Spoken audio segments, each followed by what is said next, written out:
Well, I'd call that a nice little bounce back for the Orange and Blue. 9-4 win over the Seattle Kraken. Yes, I see it in the nasty chat. A 4-point game. Big win against a Pacific Division opponent. Welcome to the GCL Diesel Oil Stream post-game show right here on Edmonton Sports Talk. Tom Gazzola with you alongside Ben Thomson. Our game analyst, Matt Cassian, will be by shortly. Of course, GCL Diesel, providers of the best diesel engine components around. From turbochargers to injectors, fuel pumps to sensors, they are the critical engine component experts, proud to serve Edmonton and Northern Alberta for over 50 years. You can text us 780-218-9999. Hit us up in the nasty chat if you're watching over on YouTube. Hit that thumbs up button as the Oilers improved to 12, 11, and 5. Benny Thomson, I mean, that was a pretty thorough beatdown. I would say that's another satisfying victory for the Edmonton Oilers. 2 in the span of a week against the Seattle Kraken. They only play Seattle one more time, and it's not till March, but they seem to have the Kraken's number. That's 6 straight wins on home ice against Seattle for the Edmonton Oilers. And the most important thing is they continue to play well, as we've witnessed in the last couple of weeks, minus that game against the Dallas Stars. So a lot to like about tonight. The McDavid hat trick, 4 points from him, 4 points from Draisaitl, a couple goals from Savoie, some depth scoring, scary incident with Connor Clattenburg. Hopefully he's okay. But overall, a big win for the Orange and Blue. I don't think there was a lot to complain about tonight. Sure, you could critique a few things, but that's a pretty good night for Edmonton. What do you think, Benny? Yeah, I don't know how you can complain too much with the 9-4 win. I mean, yeah, I think of a point about how when Gager was talking about the last Seattle game, it was the next day on the morning show where he said that Clattenburg kept the Oilers in the game even when they got up early, and I was kind of looking for the same thing to happen when the Oilers go up 3-0, and then Seattle kind of came back and just pushed back late in that first period and almost tied it. I think it was Eberle late in that first period before the buzzer went off, almost tied the game. So and that to me would have been a completely different intermission if they tie it, right? But overall, man, I mean, like we just saw, it felt like tonight was a night where it was a lot of what fans have been wanting from the Oilers is what they got tonight. Like a lot of just like solid play from their D zone to their forwards. We highlighted this heavily on the pregame show, and it's like we spoke into existence. Connor McDavid shooting the puck. You could tell tonight, like he just had it where he was just like, I am done passing shots off tonight. I am firing everything. And sure enough, it lands him a hat trick tonight. Like you said, some depth scoring. It's hard to complain to when the Orange and Blue win 9-4, and like you were saying, that's I think 5 of 6 really good efforts from this team. That's promising. It looks like it's turning around once again. They got a struggling Winnipeg team over here on Saturday night, so I guess we'll see how they do then. But I mean, this is another check mark for the effort level for the Oilers, and obviously showing the scoreboard. Yeah, well said, Benny. And just listen, we're not declaring them back, but there's really good indicators. Now they're getting some results here. Yeah, that's important. Just as a refresher, Edmonton now after that win has 29 points. That's tied with San Jose. Both teams have the same amount of games played. Same with Utah. Utah's at 29 points through 28 games. Edmonton now 2 points back of LA. LA 2 games in hand. 3 points back of Vegas. Vegas has 2 games in hand. And actually LA's in action right now against Chicago. They're trailing 2-0. So that'll burn up one of those games in hand. And then, of course, Anaheim leading the way at 33 points through 27 games. So they're right there.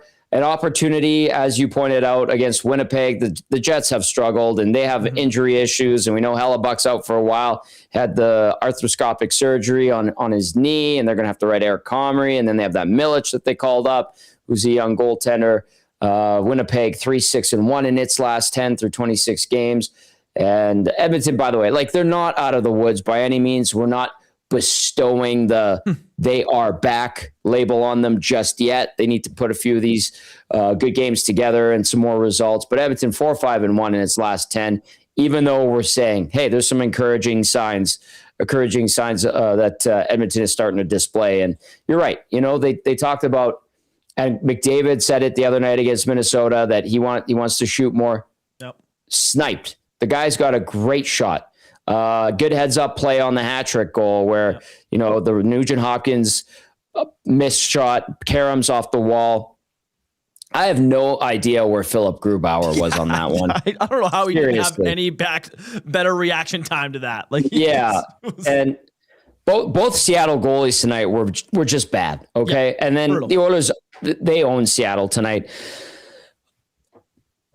Encouraging when your leaders do things that they say they're going to do, everyone generally follows, and we saw that tonight. So a lot of good things that Edmonton did. A satisfying victory, one of the few. I think we're getting close to 5 satisfying performances from the Oil out of 28 games. That's better than 4, but onward and upwards as they start to maybe kick it into high gear. All right, let us know your thoughts as we get set to welcome in our game analyst, Matt Cassian, for this one. Let's go to Bootski. He says, hey, Tommy, the Oilers shifted out of 4-wheel drive and rolled on down the highway. Thank you, Bootski. This text says, can the Oilers play Seattle every game? Yeah, just one more against the Kraken left this year. It's not till March 31st. Shaggy. Classic Oilers, says Shaggy. Outscore your numerous defensive lapses. Draisaitl with bad turnover before end of first to make it 3-2. McDavid bad turnover on third, Kraken goal. This game was in doubt longer than it should have been. Still was worried after 6-3. After 2 periods, not going to be enough. Glad they won. Solid win, but they should go 4-1 homestand. Anything less would be considered a disappointment. Better beat the Jets on Saturday. Thank you, Shaggy. Not completely negative. We appreciate that. And then Library Pat says, it's a janitor goal sighting. Yes. It's a good night when it's my boy. That's the surest sign of a laugher. Nice to see a comprehensive performance. Let's go. Post-game nasties from Library Pat. Let's get Cass in here. Cass, satisfying victory. I think that's the term I'm going to go with. Just like they had on Saturday. What stood out to you in a positive light for the Oilers tonight? Well, the biggest thing was McDavid put pucks in the net repeatedly and with enthusiasm. The offense was there. That's the most encouraging thing tonight. Was the offense was there. They were able to score. They were able to score frequently and often. So it was just a good offensive game. Not the best defensively. No. That Draisaitl turnover, I think, really hurt them, or almost really hurt them. But it didn't. They managed to hold on and bounce back. But the offense, guys, was there. Obviously, they haven't had an offensive output like that this season. Nothing even close. So it was great to see the floodgates open, particularly for McDavid. I have a quick stat that I did not get to post-game the other night, but it still stands up today and it's relevant.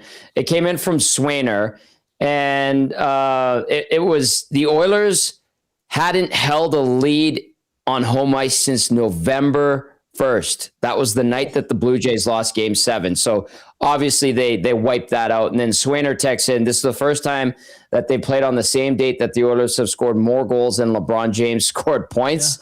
Matt Savoie, I've got a bunch here from Swainer. I think that first one was a dig at Dusty. So Swainer, Dusty, that's beef between you guys. I don't want anything to do with it. Matt Savoie is the youngest Oiler to score a power play goal and shorthanded goal in the same game since Paul Coffey, January 12th, 1983. Great stat there. And then this one says Adam Henrique is the third Oilers forward with at least 5 blocks and 2 hits in a game since the NHL started tracking blocks and hits in 2005, 2006. The others were Matt Hendricks and Ryan Jones. And then Swainer's final stat for us all says Oilers scored 3 goals in each period of a game for the first time since October 21st, 1986. Wow. That was a 9-1 win versus Chicago. Those stats coming at you. Compliments of our good friend, Brian Swain.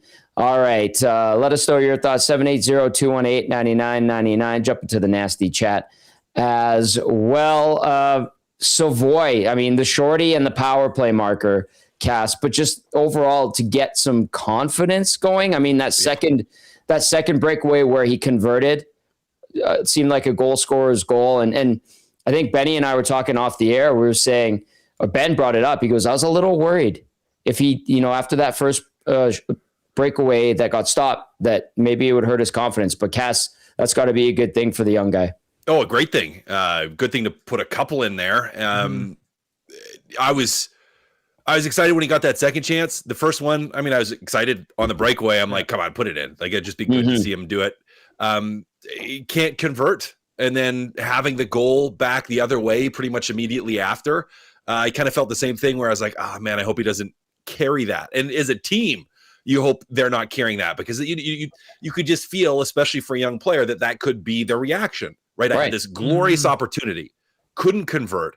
They come back the other way, they score another goal, and all of a sudden it's like they're in the game. And if the game would have went a different direction, you could have worn that pretty heavy if you're Matt Savoie. Now, it continues to works for another breakaway, another great read. If you watch the play, like he recognizes where the puck is, he recognizes potential possession, and he jumps. So it was a great job, good pickup off the pass, and I want to say a move with authority. Like, it was a nice little, like, he sold it. He sold a little bit of a shot, little dip of the head, drop of the shoulder before cutting back across. So, I mean, hopefully a big confidence boost and a nice little pass from Henrique on goal number 2 there. Yep. But for him as a young guy to come in, you get stoned, the game almost turns, and then the team turns it around, and you're a big part of cementing that win, because his goal was, I want to say that was kind of the dagger goal. Like, that was the one that put it to rest, where it was like, okay, no, they're not coming back. Yeah. Savoie got that goal, and it's like, okay, no, they are done. They are done. The Oilers are going to win this. And then, I don't want to say garbage time goal, because it's not a garbage time goal, but a confidence building goal. The second one for Savoie. Great to see for a young guy that has had a lot of chances this year and hasn't quite converted at the rate he would like to. But hey, maybe a little bit of what we're going to see more of down the line here from Matt Savoie, who is an incredibly smart offensive player. Give him 5 goals on the season. Very good to see. A power play marker and a shorty tonight. All right. I mean, the special teams, guys, the Oilers have been pretty damn good on special teams pretty much all season. Listen, the PK has had some lapses. Power play has been basically in the top 3 all season long.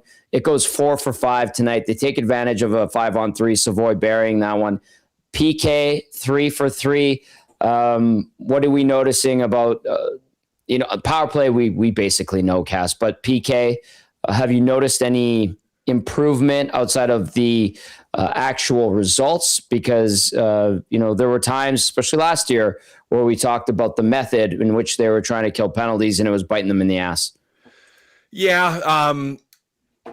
Well, just their penalty killing in general last year was biting them in the butt. And especially in the playoffs. Especially in the playoffs, it bit them in the butt again. I mean, let's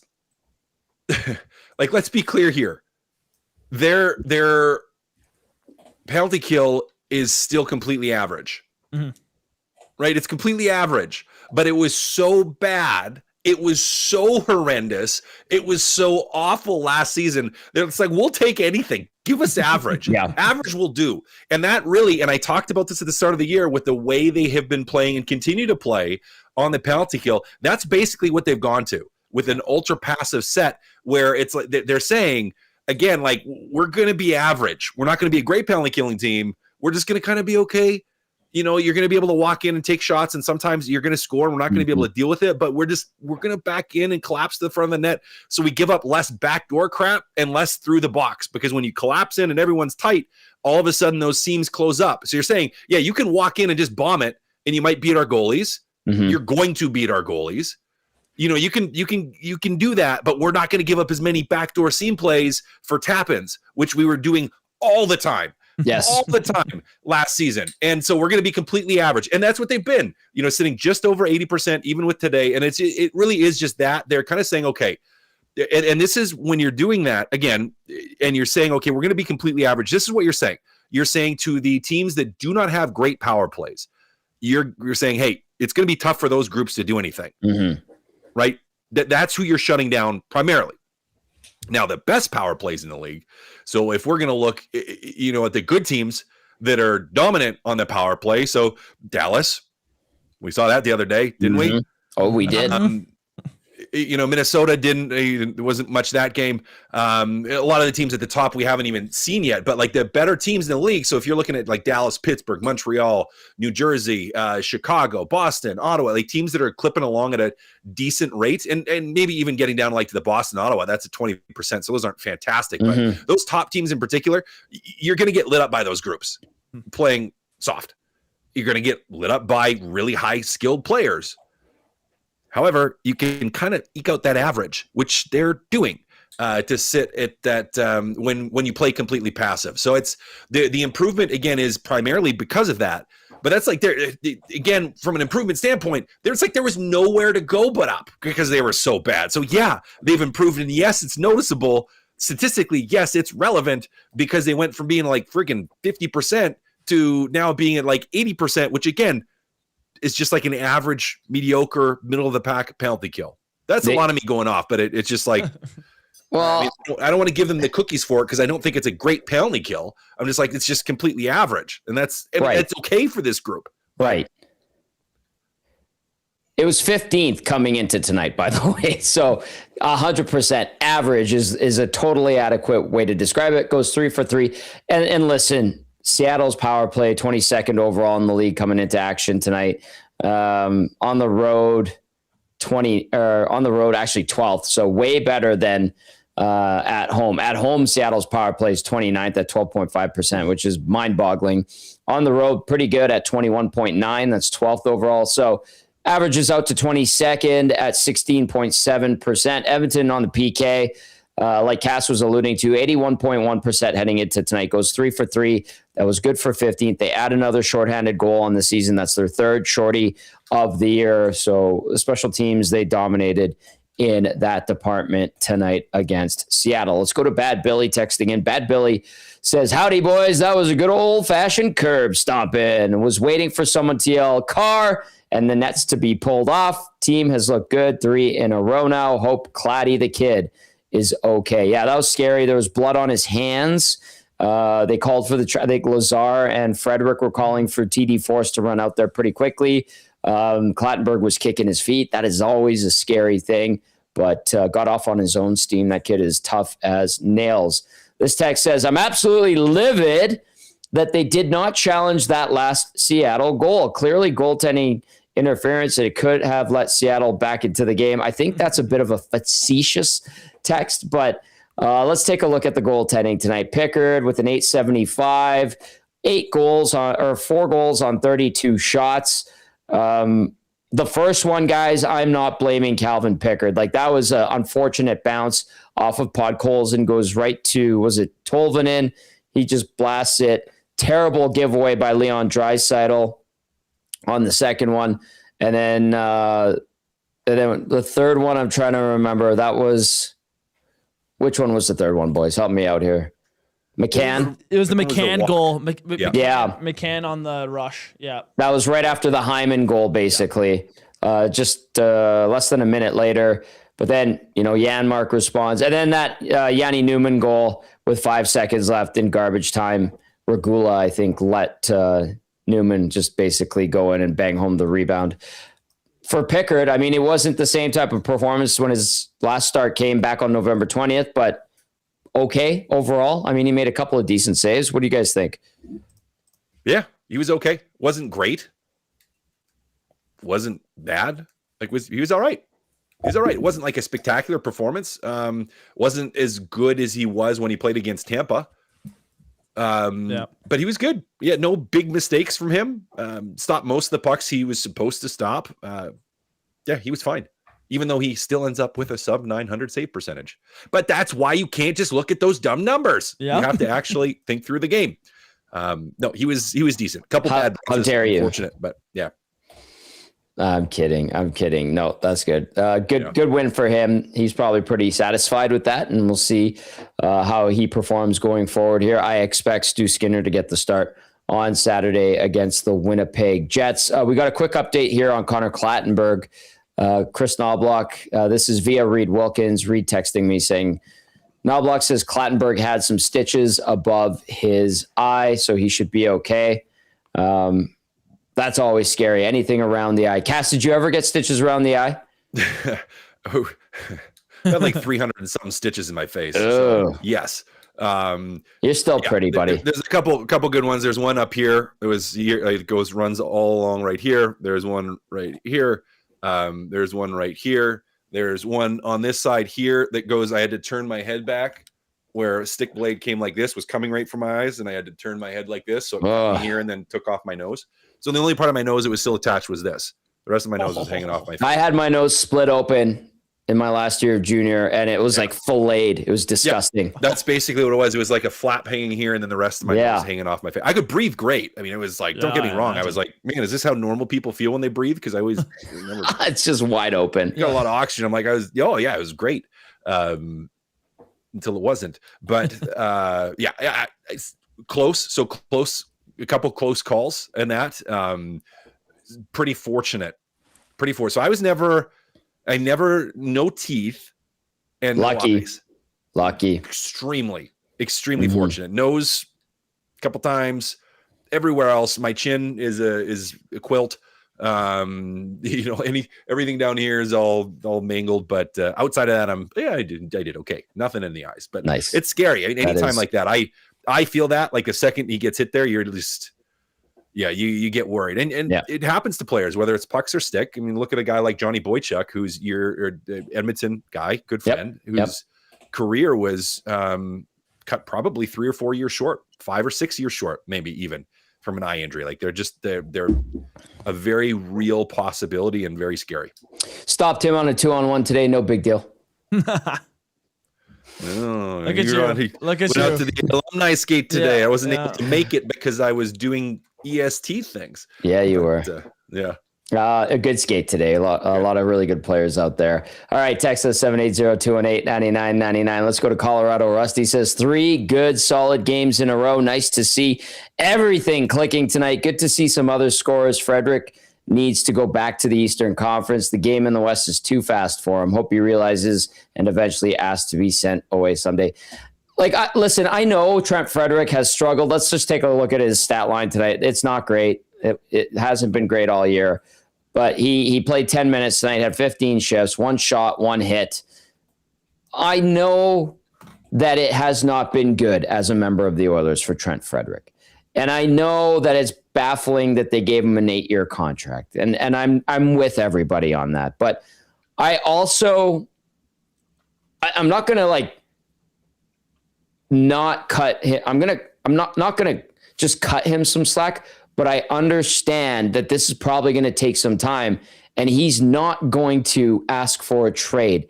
And they want him to be here, and they know that guy got 17 goals and then 18 goals the following year is still somewhere in there. He just hasn't found it. What's your take on him, Benny, and what's your take on him, Cass? Start with you, Benny. Yeah, you're stuck with him, so let's he's not leaving anytime soon, and I've always said this from the day he signed. I thought it was a contract to be given to a guy that hasn't shown you that he deserves that money. Like, to me, sure.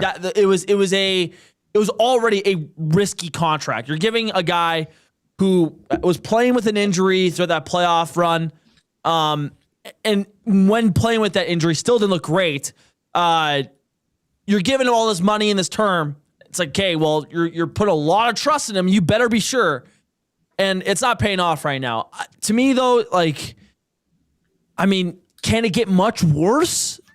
Probably not. So to me, it's like it can only go up, and you have this year and 7 more after. Mm-hmm. I would like to think that better hockey for Trent Frederick is ahead of him, but who knows? We're watching the Oilers win 9-4 tonight. We're talking about Trent Frederick. It's tough. It's tough to be talking about in this. People have brought it up. Multiple people have brought it up. And I understand the conversation. But it's tough for Trent Frederick in this situation. Yeah, I think the defining moment of that so far in the season, which is why people are probably bringing it up, is he tried to 1-on-4, and it was at the end of the game in garbage time, but he tried to dangle through guys, and it was the puck got turned over. And I had a moment earlier in the game. What period was that? It was the first period. It was in the first period. He was in on the forecheck. And just the way the puck moved, he had an opportunity to hit somebody in the corner. And he just turned up ice. Yeah. And went. And it wasn't like, the puck's moving into a dangerous 2-on-1 situation and you're like, all hands on deck, get back as soon as you can. Mm-hmm. It wasn't like, hey, this is, we're up a goal and there's a minute left. Like, I don't need to run the guy over. I need to get back and help. Like, it wasn't that. It was like, no, you could have hit the guy. And he just kind of went on by. I think he's having a bit of an identity crisis. I think that would be fair to say. Yeah.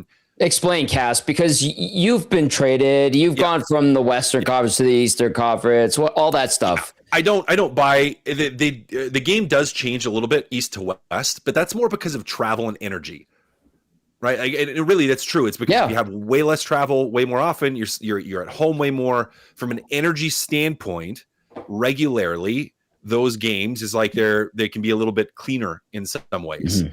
And going back years and years and years and years as well, there was a little bit of a difference because of Detroit, and teams just adapted to Detroit and how good Detroit was. Teams had to play incredibly systematic hockey. It wasn't as free flowing as the East, where the East was more like run and gun, and the West was more tactical. And that's kind of, it still hasn't completely gone away. Like it's more even, I would say, now between the two, but it hasn't completely gone away. That being said, I don't think that's the reason. I don't think the trade at this point is the reason. I don't think the injury is the reason. I think there's an identity crisis, and I wonder how much of it has to do with I don't know if I would use the word expectation, but I don't know what other word to use, but the expectation or the potential, there we go. The potential opportunity when he signed that long-term deal to potentially be playing top 6 minutes with Connor McDavid or Leon Draisaitl.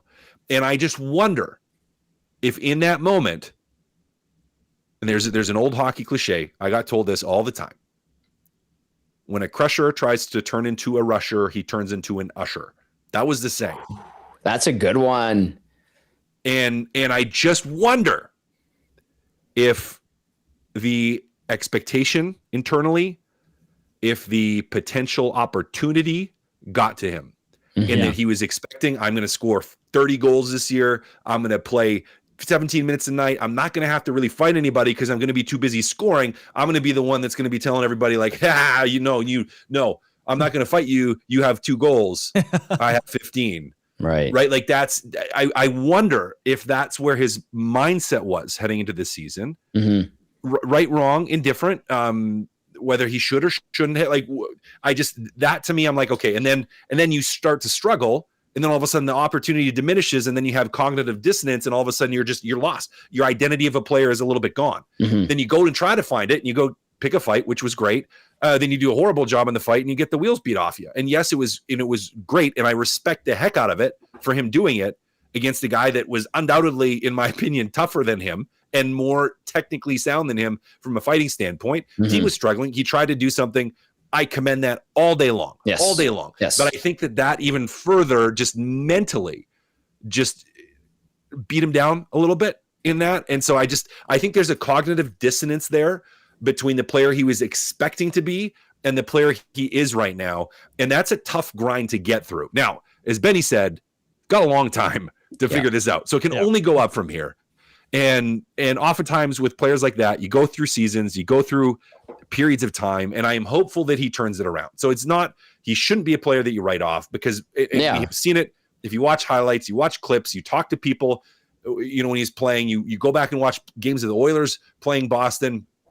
He could be an incredibly effective, incredibly disruptive player to play against.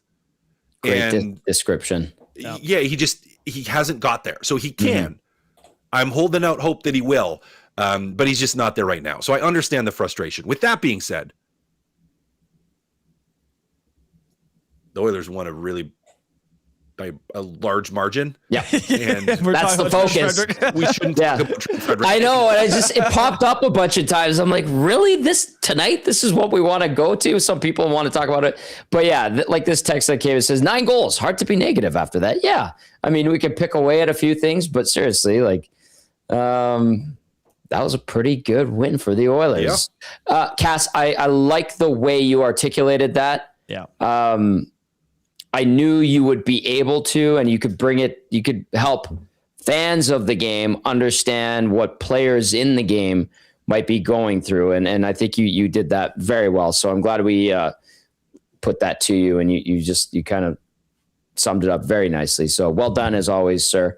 Let's get a few more texts in here as we get you through an Oilers huge 9-4 victory over the Seattle Kraken.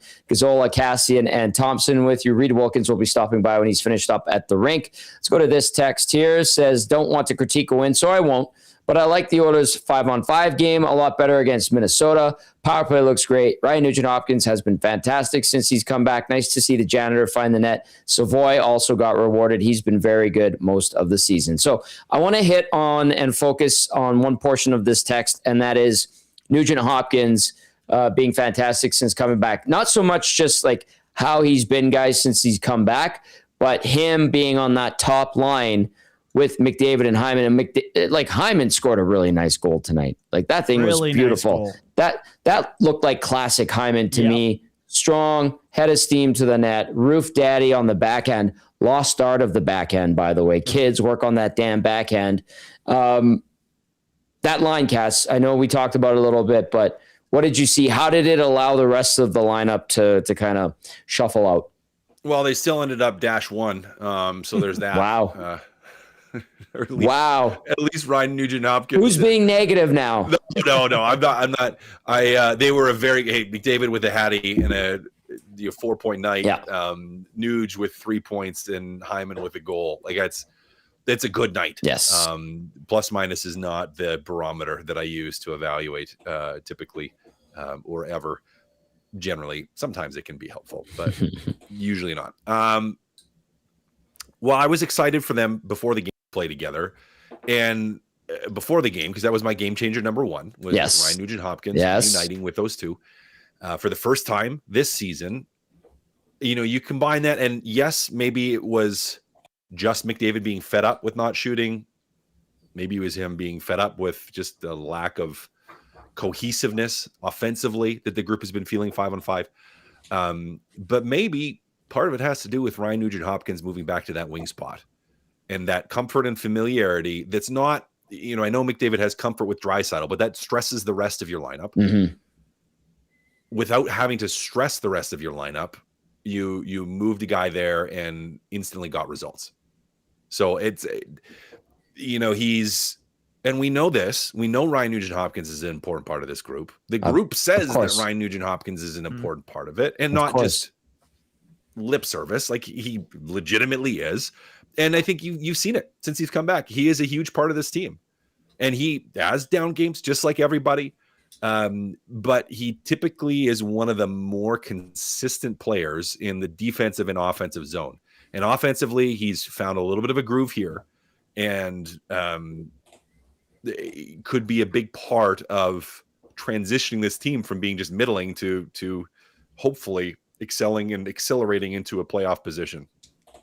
Cass, before we go into the locker room and before we let you call it a night, I have to ask you about the Winnipeg Jets and that game on Saturday. Winnipeg is reeling right now. I know they're freaking out in the peg, and understandably so. Like listen, when you're dropping games left, right, center, your best goalie and the best goalie in the league last year is out.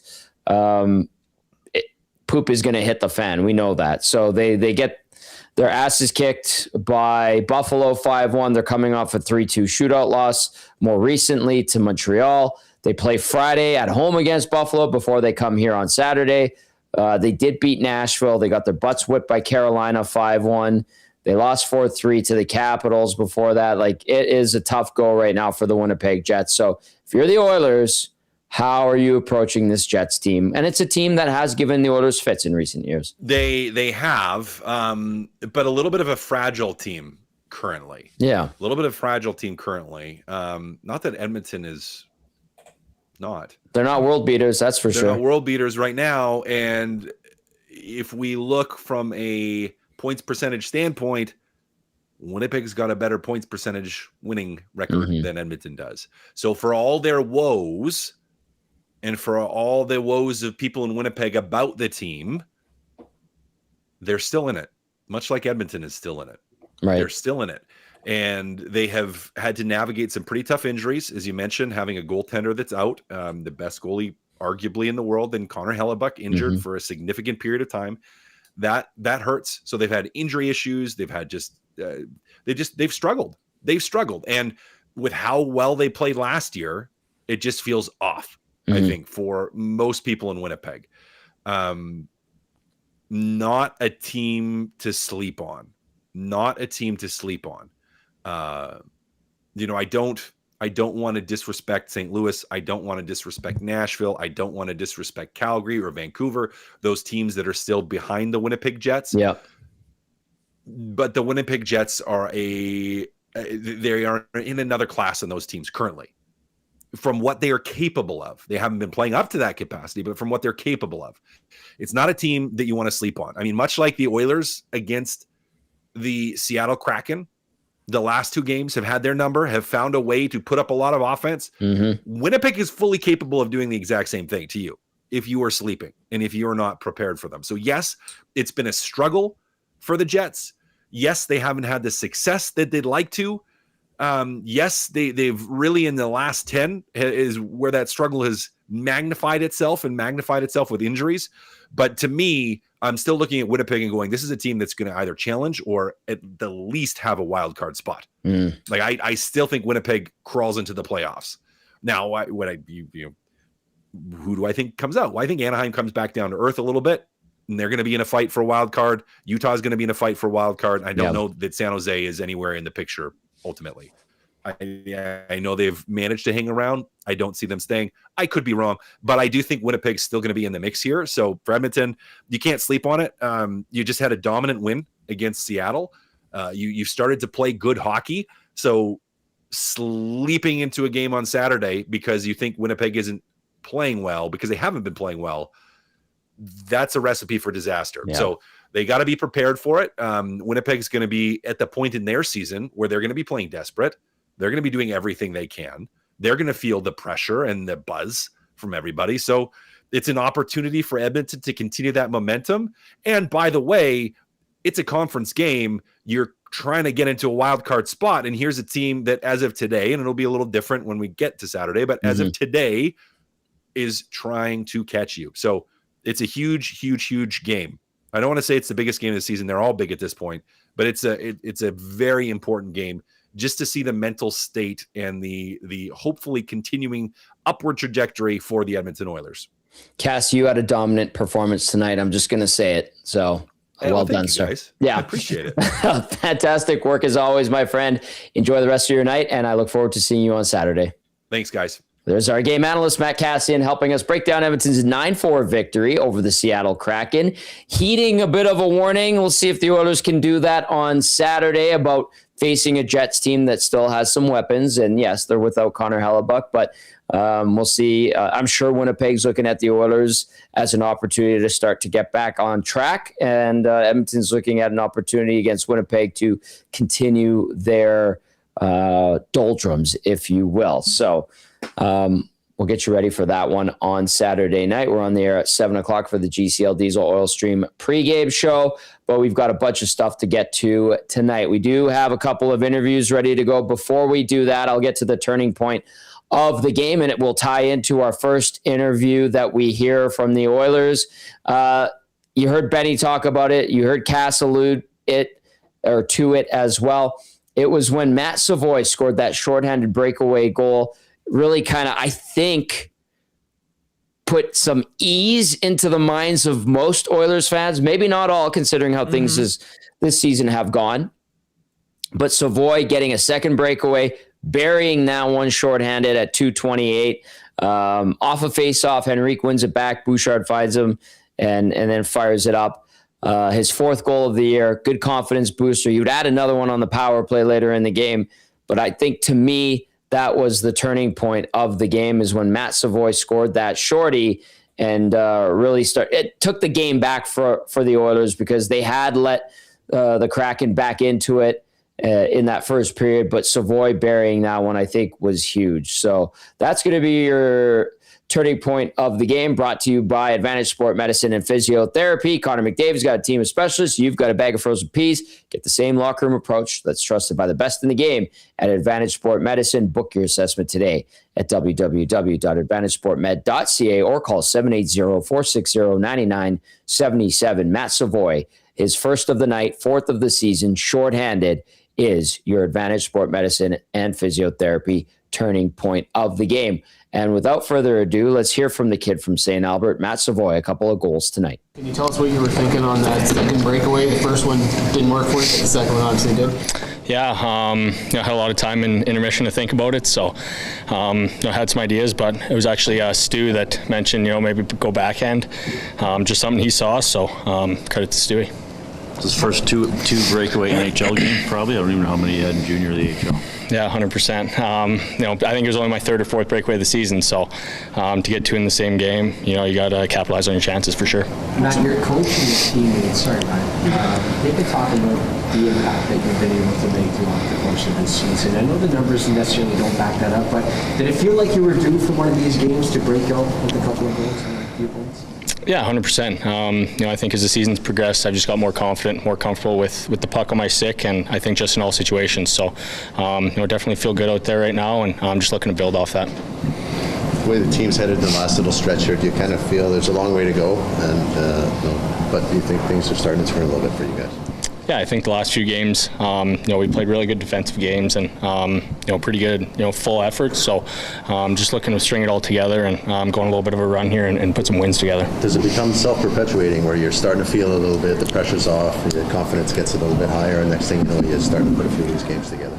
Yeah, 100%. I think just the more touches you get going into the season and you get more comfortable out there, and the game just starts to flow a little bit more easily, and I think that's where our group's at, so excited to build off tonight. 2-0 in the alternate jerseys. You scored 15 goals. You got a game Saturday too. I'd probably be happy to earn that color. 100%. I think they're nice jerseys, and anytime you can kind of switch it up, it just adds a little bit of something new, so I'm excited to wear them again. What's a bit of a history of your, with offense with you, to get a couple like this with your confidence, because it's something that'll mean a lot to you, and confidence matters to you? Yeah, I think confidence is huge. I went through it, I think, when I was 15 in the Western League. Being stake pin, I didn't score at all that year. I played, 24 games and didn't get on the sheets. So, and then the next year, I think you get 1, you get 2, you build off that. It starts to flow and be kind of a waterfall effect. So, hoping that's the case here. All right, that was Matt Savoie. A couple of goals tonight, a shorty and a power play marker. You heard him giving some praise to the alternate jerseys, 2-0 in them so far. I see a lot of people buying them. I see a lot of people wearing them. Maybe some good juju with the Oilers continuing to win. People go, you know what? That's actually a pretty nice jersey. Yep. So, that's a good point there. And they looked really sharp tonight. By the way, jersey note, when people were complaining and saying, hey, what was up with the captain's letters on the jersey, the C's and A's, and they were in the wrong spot. Yeah. They fixed those. They put them on where the it's kind of over top of the shoulder striping. Yeah. So they had to go back and redo a couple of jerseys for the captains. Some people with some sharp eyes caught that the first time they wore them, and they went back and fixed them. So there you go. All right, Benny. This brings us to the player of the game, and I think it's fitting that the turning point was Savoie, and maybe it's going to be a big night for the kid. Yeah. David Bunting, real estate player of the game. David Bunting has been a consistent top producing realtor in the greater Edmonton area for over 18 years. Him and his team would love to help you find the right home or make the move from your current home. Community driven, he understands what it takes to make a difference in our city. Check him out, davidbunting.com, or visit Instagram, David Bunting Real Estate. The player of the game tonight, I'm sticking on brand. Matt Savoie, third star.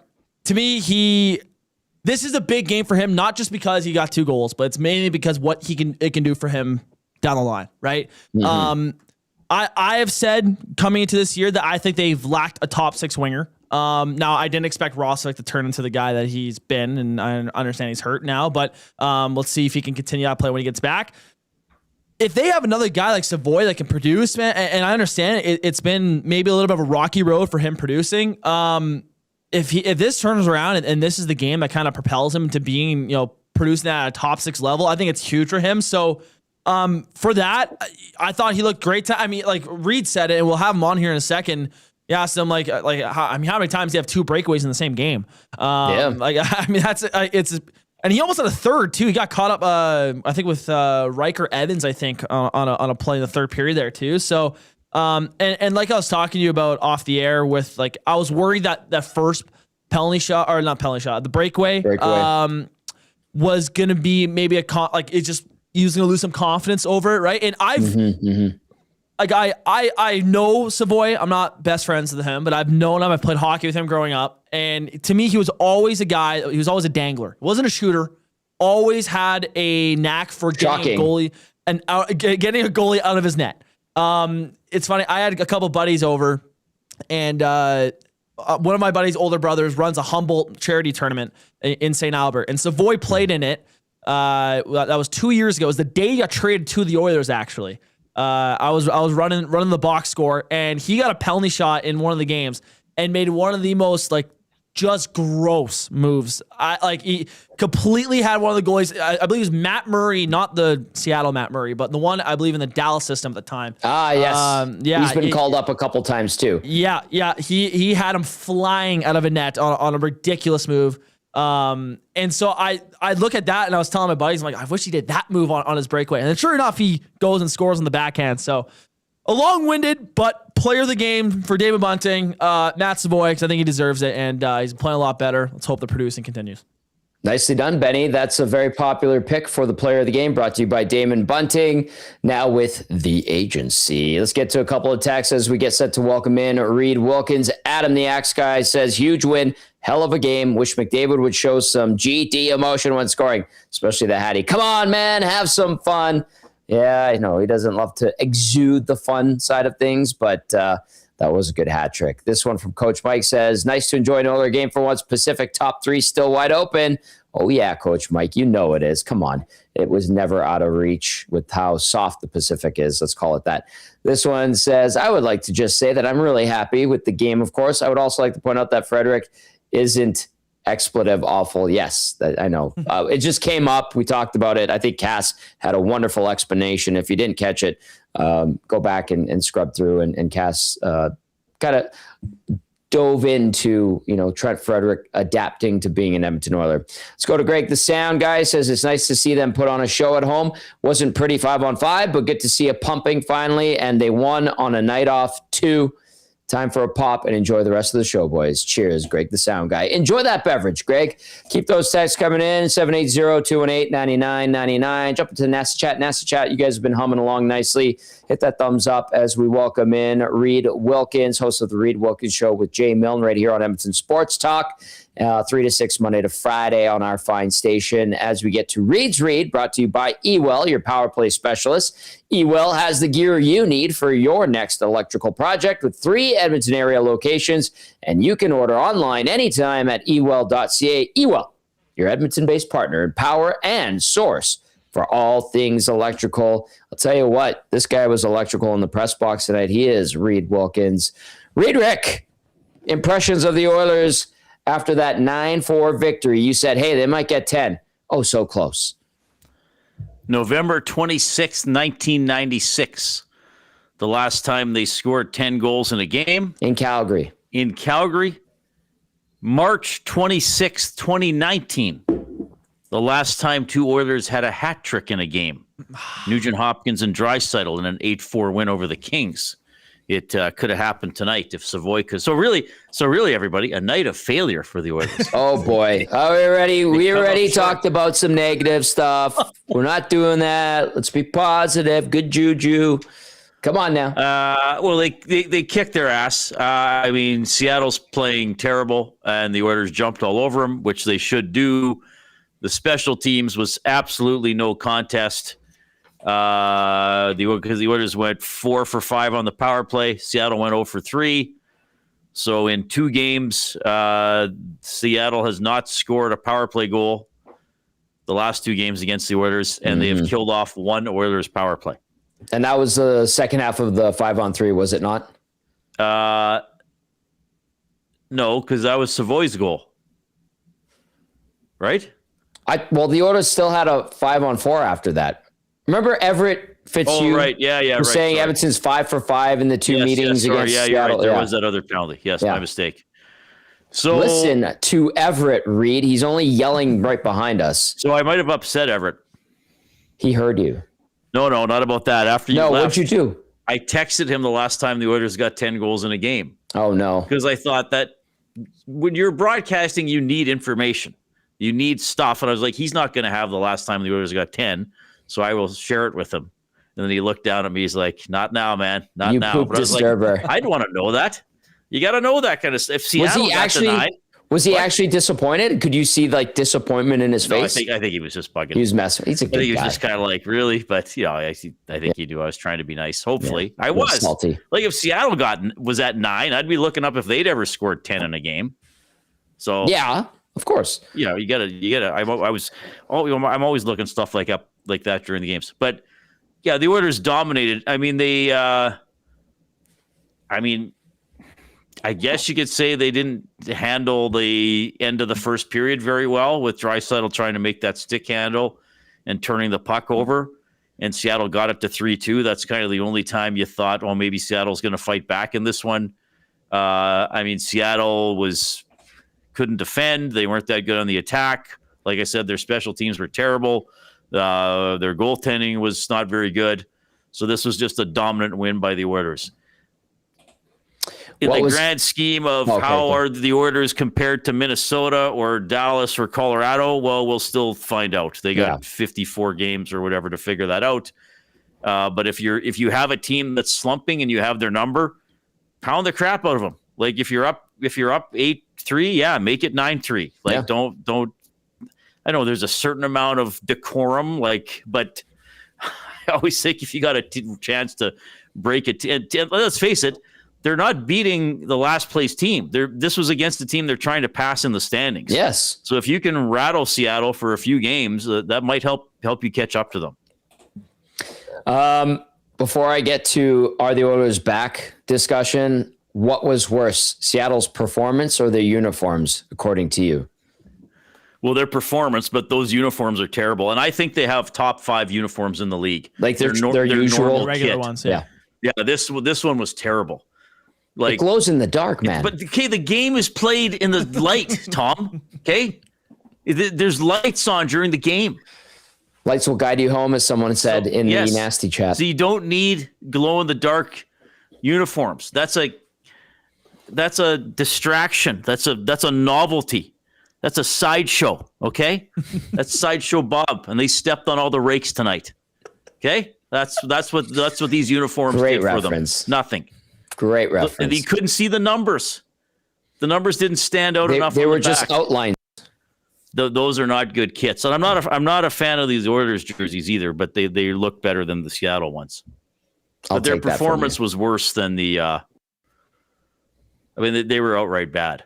And the Oilers, I'm glad the Oilers stomped them. The Oilers needed one like this. Yeah. Let's get going. Yeah, absolutely. Okay, now speaking of that, people saying, hey, is this a sign, especially with the way things have gone in the last few games outside of the Dallas game, that the Oilers might be back? Too soon to make that claim, or are we going down the right path here?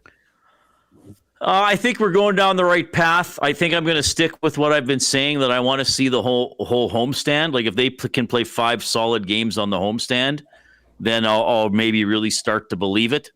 And, if they can pass a couple teams in the standings, then yes. But, it's been 5 out of 6 pretty strong efforts. Tampa Bay, Florida, Dallas stunk. The first time they played Seattle, maybe the best game of all of them was against Minnesota, but they couldn't score. And then this one tonight, they just creamed a flat team. So, yeah, I mean, these are good signs. And I don't know if you're getting a lot of this, but there was some of this on Saturday. Oh, it's just Seattle. Or Seattle played bad. Yeah, we did get that. Yeah. But what would you prefer, to lose to a team playing poorly? Like, no, to play down to their level? Like this, it's maybe not an indicator of how the Oilers are going to do against the top teams, but I would sooner have a game like this every once in a while where you just crush a team that's having an off night. Yes. Where McDavid, 2 days after he said, I need to shoot more, comes out and shoots more. Where Matt Savoie, who maybe has been criticized for getting chances and not finishing, finishes a couple chances. Where Vasily Podkolzin shoots the puck and squeaks one through the goalie. Hey, bad goal, but he still had to shoot it from there. He still had to be available to set it up. Yeah. Where Matthias Janmark shoots a puck past the goaltender for the first time in the regular season since 2 regular seasons ago. So I'd sooner take the lopsided win.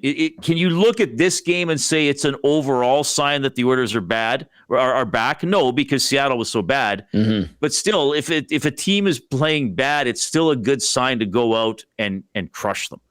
You know, it's better than farting around and like, oh, Seattle's turning the puck over. Oh, I guess we will too. Oh, it's 5-5 with 10 minutes left. Should we try to win it in the last 10 minutes? Like, I'm glad they seized it by the throat and choked the life out of it. I mean, that's still something good. Yeah. A little killer instinct. Nice to see. Very refreshing for the orange and blue. It is Reed's Read, brought to you by Ewell, Tom Gazzola, Reid Wilkins, and Ben Thomson with you. You can still slide a few texts in. 780-218-9999. This one says, if Winnipeg can get in the way, if Winnipeg can get in, they might be able to exercise their playoff demons. I think they overplay Hellebuck in the regular season. I think that is what he struggles with, or why he struggles in the playoffs. Fatigue, rest might produce a different result. We'll see. This one says Jets will play an obscure goalie, but hey, that never bothers the Oilers. Yeah, I mean, the Oilers have had fits with some obscure goalies in the past. And then this one says the Seattle jerseys and team names stink. They should have paid for the Thunderbirds jerseys. Top tier. Thunderbirds owned by the LaKelts and Silent Ice and that whole brand. And they have a good setup. They have like the old Hartford Whalers, not the green and blue, but when they went to like the gray with the darker green and the darker, I think there's still navy in there. A very nice look. Nice, clean, crisp, almost timeless, you could say. Anyway, this Winnipeg Jets game on Saturday, Reed, how do you tee it up when you look at the Oilers and Jets and teams maybe going in different directions? Yeah, well, we'll see how the Jets do tomorrow. That might determine their mood for the game. I watched about the second half of the game last night against the Canadiens. It was a pretty entertaining game. Eric Comrie played really well. I mean, he made some great saves in that game. So I'm not sure if it's going to be him or I don't even know who their other goalie is. But Milic. Oh, right. Played for Seattle. That's right. I don't know which goalie it's going to be, but if it's Comrie, I mean, Comrie's capable of stealing a game. I mean, he's obviously not as good as Hellebuck, but he's still a pretty good goalie. So I wouldn't count on the Oilers being up against a no-name goalie. For me, it's the same thing for the Oilers. Let's keep repeating much of what we're seeing, like more responsible play in their own end. You know, don't beat yourself. Don't give up free chances to the other team. You know, don't lose battles in front of your own net. All that kind of thing. Winnipeg, you know, again, we'll see how they do coming off another game against Buffalo. Because wasn't it just 5-1 against Buffalo on Monday? And was that the players' only meeting game? Or was that the previous game? I think it was that that's game. The one. But they had a pretty bad loss to Carolina, I think, a week ago. Right. So they're in a little bit of a funk. So, I mean, if the Oilers do have a team, if they have a chance to step on them, you got to step on them. I mean, that's another team. I mean, they're virtually tied. Winnipeg's points percentage is .519. Edmonton's is .518. So that'll change depending on what happens with the Jets tomorrow. But hopefully Edmonton can play a responsible game. Hopefully they get a good start from Skinner. I I don't know Skinner's career stats off the top of my head against the Jets, but I know he's had a couple really good games against the Jets. Remember that one game, Tom? I think Skinner was in net. Like, it was scoreless until about 5 minutes left in the third period. And then I think Ehlers scored, and then McDavid scored like 40 seconds later. And I think the Oilers won an overtime or a shootout. And I think Skinner kind of went save for save with Hellebuck on that one. Yes, he did. That was here, wasn't it? Yes, yeah. That was McDavid scored that highlight reel goal. He walked two defensemen on the back. Skinner, yep. Guys, Skinner versus the Jets is actually pretty damn good. 5-1-1, 904 save percentage, 253 GAA. Yeah, so that's been a good matchup. Yeah, he's liked it. Yeah.